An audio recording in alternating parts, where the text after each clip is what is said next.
Hello అందరికీ welcome to విదేశీ anime diaries. So ఈరోజు మన వీడియో అయితే తమ్నేల్లో పెట్టినట్టుగానే ఇంటర్నేషనల్ స్టూడెంట్స్ యూకేకి వచ్చినాక తప్పులు చేస్తారన్నమాట. కొన్ని అవి చేయకోకుండా మీకు కొంచెం తెలిసే విధంగా చెప్దామని వీడియో అయితే చేస్తున్నా. సో వీడియో అయితే లాస్ట్ వరకు చూడండి. ఇంకా లేట్ చేయకుండా స్టార్ట్ చేద్దాం. ఫస్ట్ది అయితే మాత్రం దీంట్లో ఇగ్నోరింగ్ వీసా రూల్స్.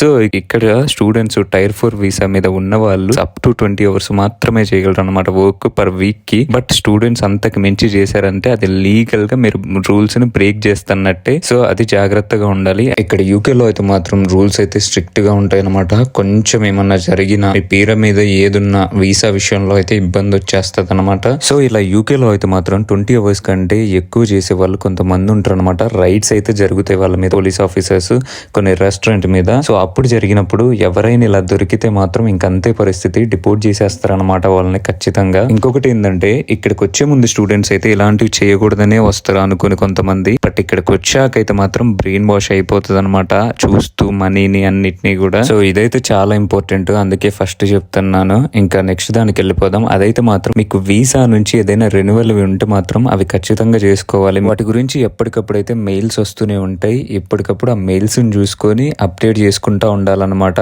వాటిని ఏమన్నా డిలే చేస్తే మాత్రం వాటితో కూడా కష్టం అవుతుంది మొత్తం కూడా. ఇది మనం గుర్తుంచుకోలేమా అని అనుకుంటా ఉంటాం, కానీ మనం పార్ట్ టైం, యూనివర్సిటీ ఇవన్నీ చేసేటప్పుడు కొన్ని మర్చిపోతూ ఉంటాం అనమాట డేట్స్. సో వీటిని అయితే మర్చిపోవద్దు, ఖచ్చితంగా చేసేసుకోవాలి వీసా విషయంలో అయితే మాత్రం. ఇంకా నెక్స్ట్ అయితే మాత్రం యూనివర్సిటీ అనమాట. యూనివర్సిటీకి దీనికి ఏం సంబంధం వీసాకనంటే ఉంటది. అదేంటంటే మీరు ప్రతిరోజు క్లాసెస్కి అయితే అటెండ్ అవ్వాలి.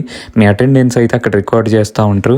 ఒకవేళ మీకు అటెండెన్స్ లేదా వీసాకి అయితే ఎఫెక్ట్ అవుతుంది అనమాట. సో ఇది కూడా ఓన్లీ మార్క్స్ పాస్ అవ్వడమే కాదు, అటెండెన్స్ కూడా ఉండాలి ఇక్కడ. కొంతమంది ట్యాప్ చేయడం కార్డ్ని యూనివర్సిటీకి వెళ్ళకోకుండా ఇలా ఉంటాయి అనమాట. ప్రాబ్లం వచ్చిన వాళ్ళు కూడా ఉన్నారు దాంతో పాటు. సో జాగ్రత్తగా అయితే ఉండాలి అటెండెన్స్ విషయంలో. ఇంకా మా యూనివర్సిటీకి అయితే మాత్రం మాకు ఒక యూనిక్ కోడ్ ఇస్తారు క్లాస్లోకి వచ్చినాక. సో దాన్ని కొట్టాలన్నమాట. కొట్టినాక కూడా ఎంతమంది ఉన్నారా అని కౌంట్ చేస్తారు. లేని వాళ్ళని అయితే గుర్తుపడతారు. ఒకసారికి అలా నోట్ చేసుకుంటారు అనమాట. ఇంకొన్నిసార్లు అలానే రిపీట్ అయితే మాత్రం ఇంకా యూకేవీఐకి అయితే రిపోర్ట్ చేసేస్తారు వాళ్ళని అయితే. ఇంకా వీసా అయితే ఇక్కడ వరకు అయిపోయినట్టు. ఇంకా నెక్స్ట్ అయితే ఫైనాన్షియల్ మిస్ మేనేజ్మెంట్ అనమాట. అంటే కొంతమంది స్టూడెంట్స్ అయితే యూకే వచ్చాక 4x కార్డ్ని యూజ్ చేస్తూ ఉంటారు.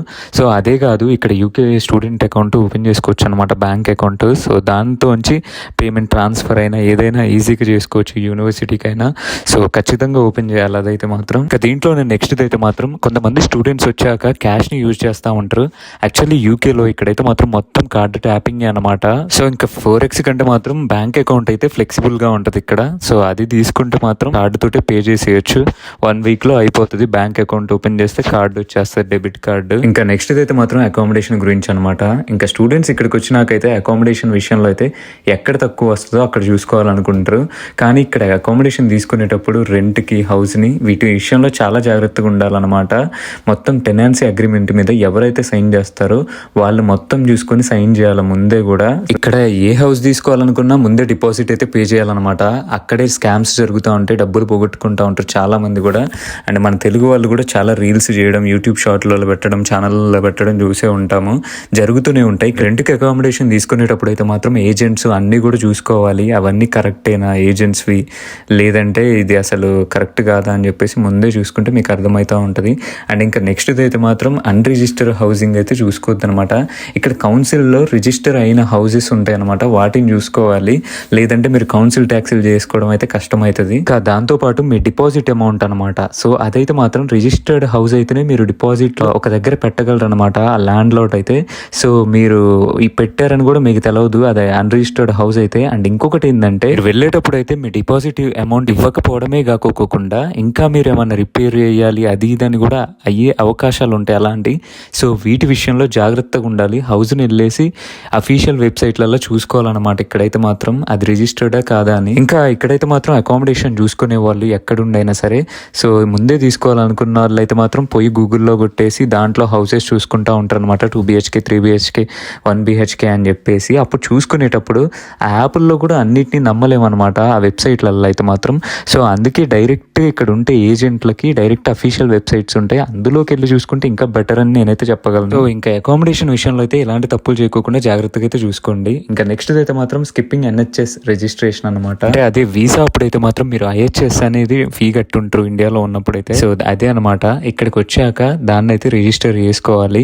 జీపీని రిజిస్టర్ చేసుకుంటే మీరు సిక్ అయినప్పుడు అయితే మళ్ళీ ఇబ్బంది ఉండదు. ఇక్కడ ఎలా ఉంటుందంటే జీపీతో ఆల్రెడీ వాళ్ళు చూసి మీకు మెడిసిన్ రాస్తేనే, అదే ఆ ప్రిస్క్రిప్షన్ ఉంటేనే మాత్రం ఫ్రీగా ఇచ్చేస్తారు మెడిసిన్ అయితే మాత్రం మీరు రిజిస్టర్ చేసుకుంటే.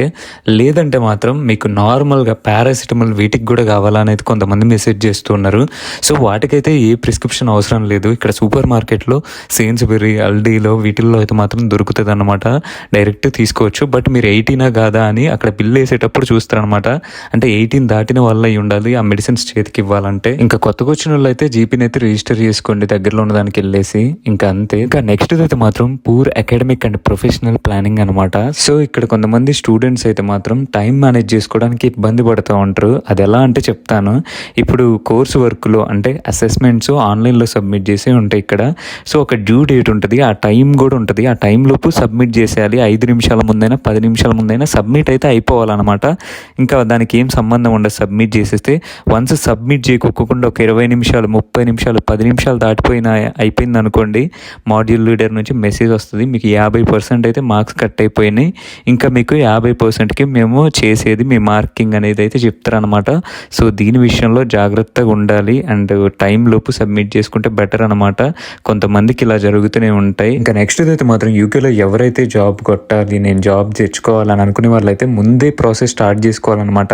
అండ్ నెట్వర్క్ అయితే పెంచుకోవాలి అందరితో కూడా. ఇంకా అదే కాకుండా ఏ రోల్కి అయితే సెట్ అవుతుంది అండ్ ఆ రోల్కి కావాల్సినవి ఏమేమి అడుగుతున్నారు అనేసి జాబ్ డిస్క్రిప్షన్లలో పోయి చూసుకుంటూ అలా అయితే వెతుక్కోవాలి. ఇలా వెతుక్కునేటప్పుడు అయితే జాబ్ పోర్టల్స్ మీద డిపెండ్ అవ్వద్దు, రిక్రూటర్స్ని అలాగే అలామ్ని కనెక్ట్ అవ్వాలన్నమాట. ఇంకా అసెస్మెంట్ విషయానికి వస్తే మాత్రం ఆన్లైన్లో సబ్మిట్ చేయడమే, కాకోకుంటే అక్కడ కాపీ పేస్టింగ్ అయితే చేయకూడదు. ఇంటర్నెట్లో తీసుకొని ప్లేజియరిజం టూల్స్ అయితే ఉంటాయి అనమాట. వెంటనే మీరు సబ్మిట్ చేయగలనే అది చూపెట్టేస్తుంది ఏ వెబ్సైట్ లోంచి తీసుకున్నారని. వెంటనే ఎక్కువ ప్లేజియరిజం పర్సంటేజ్ చూపెడితే మాత్రం మిమ్మల్ని ఫెయిల్ చేసేస్తారు ఆ మాడ్యూల్లో. సో అదనమాట. సో ఈ ప్లేజియరిజం రాయకూడదంటే మీరు నిజంగా రాయాలి, ఓన్గా మీ ఓన్ వర్క్ అయి ఉండాలి. ఇంకొకటి ఏంటంటే మీరు మీ వర్డ్స్ ఓన్గా ఇష్టంగా రాయడం ఉండదు, రిఫరెన్సెస్ అనేవి పెట్టాలన్నమాట. అంటే రీసెర్చ్ ఆర్టికల్స్ చదవాలి. ఇంకా నెక్స్ట్ దానికి వెళ్తే మాత్రం నెగ్లెక్టింగ్ కెరీర్ గ్రోత్ అనమాట. సో ఇదేంటంటే ఇక్కడికి వచ్చాక లింక్డ్ఇన్ ఇలాంటి యాప్స్ అయితే యూజ్ అయితే జాబ్ ఎవరైతే సెర్చ్ చేస్తారో వాళ్ళకైతే ముందుగానే చూసుకోవాలి.